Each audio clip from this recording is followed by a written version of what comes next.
Have you ever felt attacked from all sides, even when you haven't done anything wrong? Imagine waking up on an ordinary day. The sky is clear, your children are alive, your possessions are protected, your friends respect you, your reputation is clean before God and men. Now imagine that on the very same day, all of this is going to fall apart. This was Job. He was known for his integrity, a man who avoided evil and feared God. And the Bible makes it clear there was a man in the land of Uz whose name was Job, and that man was perfect and upright, and one that feared God and eschewed evil. Job 1:1. But what Job didn't know was that far away in the invisible realm, a terrifying conversation was about to take place. Something in heaven, a divine meeting. God appears surrounded by angels, and with them enters Satan. Yes, the adversary. He comes into God's presence with a veiled accusation. No one serves God for nothing. No one is faithful if they lose their blessings. And so the enemy points to Job. Sure, he loves you. Look at what he has: protection, family, riches. Take it all away, and you'll see. And God's response is a shock. He allows it. And the Lord said to Satan, Behold, all that he hath is in thy power. Only upon himself put not forth thine hand. Job 1:12. It was like opening the door to a spiritual storm.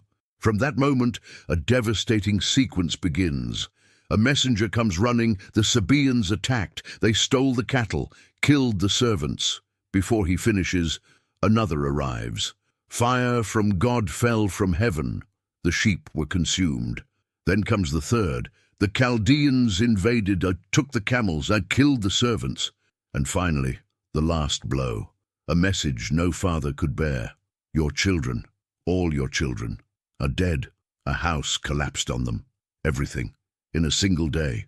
Job could have shouted, blasphemed, cursed God, but he fell to the ground and said something that made hell tremble. Naked came I out of my mother's womb, and naked shall I return thither. The Lord gave, and the Lord hath taken away. Blessed be the name of the Lord. Job 1:21. This was the response the devil did not expect. Job didn't serve God for gain. He served because he knew God's character, even without understanding, even in pain. And perhaps you, like Job, are living something that seems unjust, something God allowed. But the question is, how will you respond? God is not afraid of your pain. He just wants to know if your heart remains faithful when everything falls apart. Faithfulness in the bad day is the response that shakes hell. How many layers of suffering can a heart endure before it breaks inside? After losing his possessions, servants and children, Job still kept his eyes on God. But the enemy didn't give up. He returns to the divine presence with a new plan, to touch Job's flesh. And once again, God allows it. And the Lord said to Satan, Behold, he is in thy hand, but save his life. Job 2:6. What happens next seems like a nightmare. Sores break out all over Job's body, painful ulcers, unbearable itching, open wounds from head to toe. The most respected man in the East is now lying in the dust, scratching himself with broken pottery. Maybe at this point, Job didn't have the strength to pray. Maybe he just breathes deeply and groans. The physical pain is just a part. The humiliation, the isolation, and the silence from God pierce deeper than any wound. But what hurts even more is the look of his wife, Job's wife, who also lost her children, who also saw the wealth vanish. And before that disfigured man, she challenges him with words that cut like swords. Do you still hold fast your integrity, curse God, and die? Job 2:9. What she saw was a defeated man. What she said was the result of her own pain. Perhaps it was an attempt to end the suffering, a cry of desperation. But Job still responds in faith, not with aggression, not with hatred, but with firmness. You speak as one of the foolish women speaks. What? Shall we receive good at the hand of God, and shall we not receive evil? Job 2:10. This verse has something powerful. Job doesn't understand what's happening, but he refuses to break with God. He doesn't compromise his integrity inside or out, and the Bible records something impressive. In all this, Job sinned not with his lips.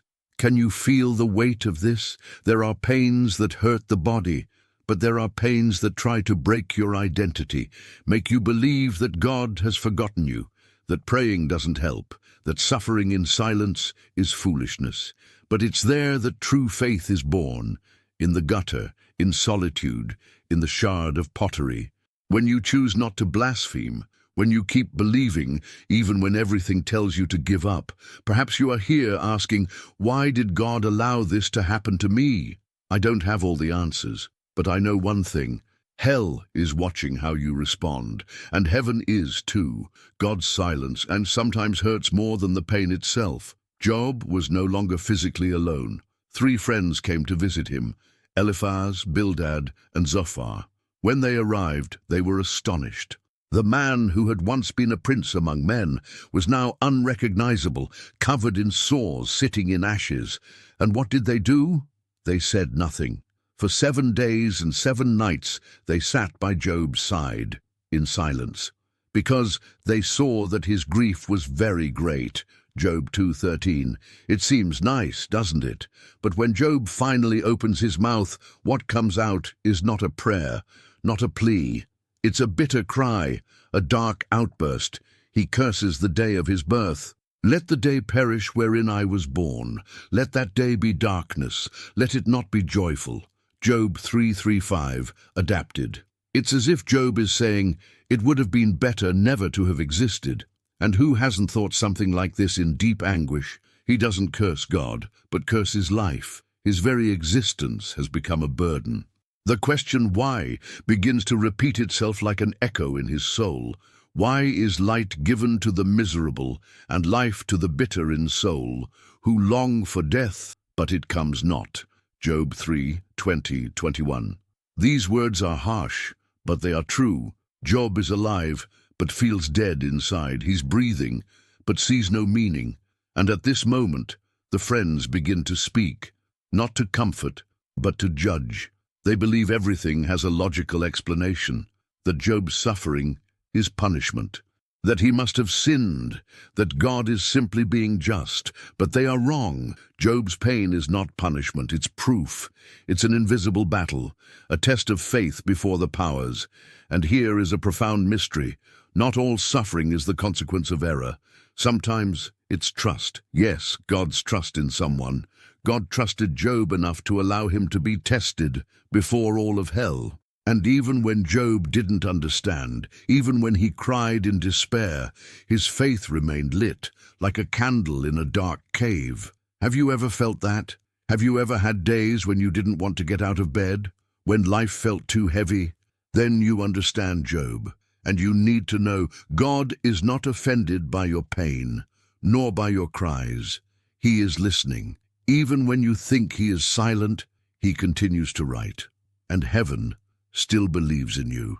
There are words that heal, and there are words that stone a wounded soul.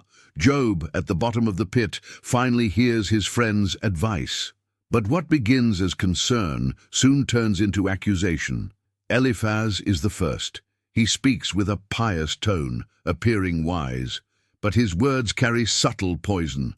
Remember, whoever perished being innocent, or where were the righteous cut off? Job 4:7. He insinuates that no one suffers without deserving it, that Job somehow must have sinned, and now he's just reaping what he sowed. In other words, you're suffering, then you must have done something wrong. But Job knows his integrity.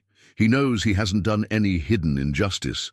And what hurts the most is being judged just when he needs support the most. The other friends, Bildad and Zophar, follow the same path, each with their theory, each with their veiled criticism.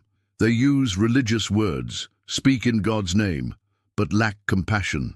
And Job, he listens and bleeds inside. Have pity upon me, O ye my friends, for the hand of God hath touched me.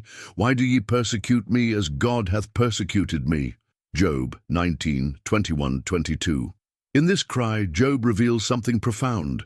The greatest suffering wasn't just physical, but emotional and spiritual. He feels as if God himself has turned against him, and now even his friends, those who should have extended a hand, are another source of pain. How many times have you been through this? You're suffering and someone says you lack faith. You're grieving and someone says God knows what he's doing. You're confused and someone says God is punishing you. Words that should console, but only sink you further. Job wanted answers. He wanted relief, but all he received was judgment. Still, he didn't lose hope that God would hear him. In the dust, the silence and the injustice, Job declares something that tears his heart. Though he slay me, yet will I trust in him. Job 13:15. This is the faith that challenges hell. Faith that doesn't need logic nor guarantees. Faith that remains, even without answers. Today, maybe you're surrounded by people who don't understand your pain, people who judge, who accuse, who look at you with contempt. But heaven knows, God sees. And your faithfulness, even when unjustly treated, is being written in the book of eternity. Do not be silent. Do not despair, for at the right time, God's voice will break the silence. There is a moment in pain when everything inside of you screams, God, where are you? Job reaches this point. He's lost everything. He's been hurt in body. He's been judged by his friends. And now, immersed in unanswered questions, he does something bold. He cries out directly to God. Not with religious phrases, not with beautiful words, but with tears and courage. He begins to cry for justice. Oh, that I knew where I might find him, that I might come even to his seat. Job 23:3-4. Job wanted a court. He wanted to look to the sky and ask, why me? Why now? Why this way? He didn't want revenge. He just wanted to understand. Perhaps you've wanted that too. Perhaps you've prayed and the sky seemed like bronze. Perhaps you sought and found silence. Perhaps you felt that God disappeared just when you needed him the most. But what Job didn't know is that God never stopped watching him. The silence wasn't absence. It was a test. It was shaping. And in this dark moment, something begins to shine in Job's soul. A spark, a hope that is born in the dust. For I know that my Redeemer lives, and that he shall stand at the latter day upon the earth. Job 19:25. This declaration is one of the greatest acts of faith in the Bible. Even without seeing, Job believes. Even without proof, he trusts. Even in the midst of tragedy, he prophesies that a Redeemer will one day arise and bring justice. He didn't yet know the name of that Redeemer, but we do. Jesus Christ.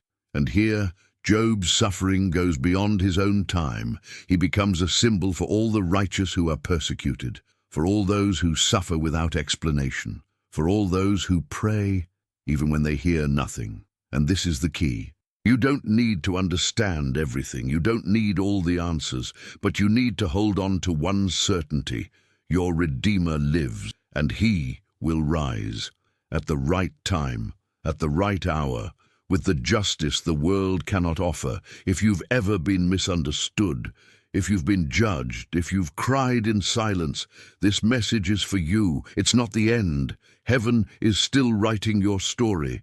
When God finally speaks, the entire universe goes silent.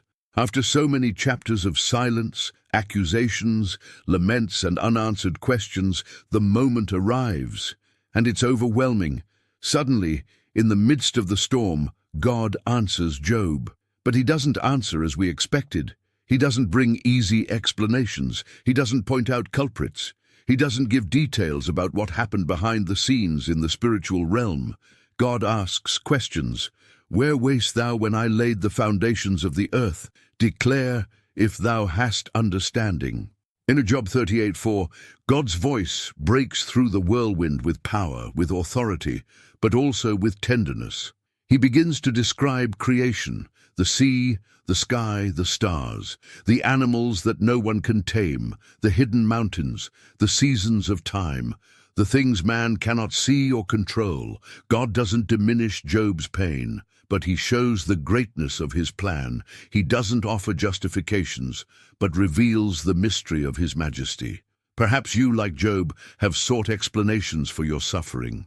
But what God wants to show you is something greater than answers. He wants to show you himself. And when this happens, something changes inside. Job, who once spoke of God, now sees him. With the ear I have heard of thee, but now mine eye seeth thee. Job 42:5. This is one of the most transformative phrases in the scriptures. Before, Job knew God by information. Now he knows him by experience. Before, he prayed based on doctrines. Now he surrenders before the living presence. And when this happens, Job no longer needs explanations. He is silent, he bows, he surrenders. Have you ever lived that?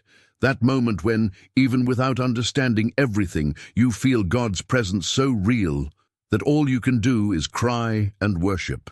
This is what changes the soul. This is what turns pain into faith. This is what silences hell. When you stop wanting to control and begin to trust.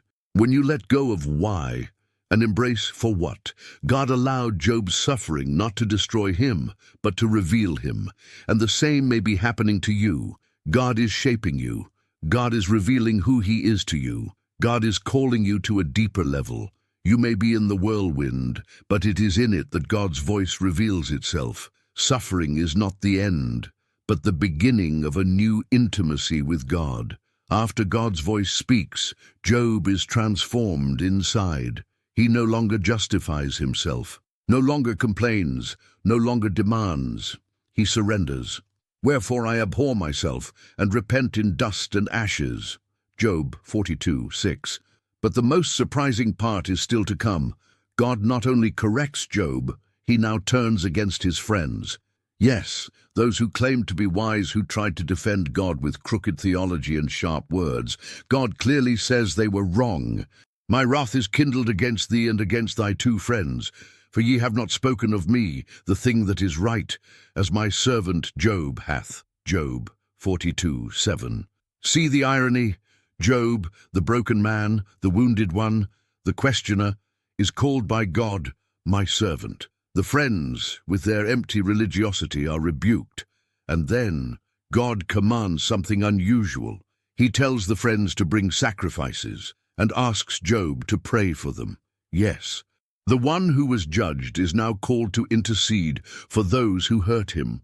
Can you imagine that? Job was still sick, still suffering, but he was called to forgive, to pray, to release grace over those who wronged him. And you know what happens when he obeys? And the Lord turned the captivity of Job when he prayed for his friends. Job 42:10. This verse carries a spiritual secret. Healing didn't start with restoration. Healing started with forgiveness. While Job was still bleeding, he chose to bless. While still without answers, he prayed for those who wronged him. And in that very moment, God began to restore everything. How many times have you locked your own deliverance by not being able to forgive? The healing you've been waiting for might be stuck in your bitterness. The restoration you cry out for may be behind a prayer for those who hurt you. Job understood this, and heaven responded. God was teaching that true justice is not vengeance, it's reconciliation, it's grace, it's letting love win even in the darkest days. Today, perhaps you're waiting for God to return something to you, but he might be waiting for you to forgive someone. This is the prayer that breaks the cycle of pain and turns captivity into resurrection. God didn't just restore Job. He exalted him before the entire world. After praying for his friends, something extraordinary happens. The biblical text says, "And the Lord gave Job twice as much as he had before." Job 42:10. Everything, sheep, camels, oxen, servants, everything multiplied. But it wasn't just that. The Bible is detailed at this moment, almost as if it wants you to pay attention to each item restored. And all his brethren and all his sisters and all they that had been of his acquaintance before came unto him. And they ate bread with him in his house, and they bemoaned him and comforted him over all the evil that the Lord had brought upon him. Every man also gave him a piece of money, and every one an earring of gold. Job 42:11. Yes, those who had disappeared during the pain now returned to celebrate the blessing. Maybe you felt this in your skin. When everything is going well, there are voices, hugs, compliments, but when the crisis hits, silence, abandonment, loneliness. But when God decides to lift someone, he makes a point of publicly restoring them. Job is now stronger, wiser, purer, more intimate with God. He is no longer the same man from the beginning. He was once integral. Now he is also refined by the glory of pain. And then comes the final surprise. And he had also 7 sons and 3 daughters, Job 42:13, the same numbers he had lost, as if God were saying, nothing escaped my memory. But the most impressive detail is in the daughters. The Bible names them, something rare in that time, and says, and in all that land there were no women found so fair as the daughters of Job, and their father gave them inheritance among their brethren. Job 42:15. Yes, inheritance, equality, honor for the daughters. Job even becomes a symbol of family justice, of valuing women, of spiritual sensitivity. He learned, and he taught with his life. Pain didn't harden him. Suffering didn't corrupt him. God's silence didn't drive him away. On the contrary, all of this prepared him for something even greater. Do you want to know what changed Job? It wasn't the wealth. It was the encounter with God in the midst of pain. You might be waiting for your restitution, your healing, your breakthrough. But God may be preparing something even better, a new you, refined, broken, sensitive, able to forgive, able to intercede, able to see grace even where it doesn't seem to be. This is the true happy ending, not what returns what you lost, but what transforms who you are. In the silence of the dark nights, Job reveals what few have the courage to confess. He speaks of the emptiness that pain leaves in the soul, the anguish that consumes the heart, the feeling of being abandoned, not only by men, but also by God. My soul is weary of my life. I will leave my complaint upon myself. I will speak in the bitterness of my soul. Job 10:1. Have you ever felt this? That desire to just give up? To stop hiding your sadness, to let the bottled-up tears flow? Job doesn't hide his humanity. He doesn't pretend everything is fine.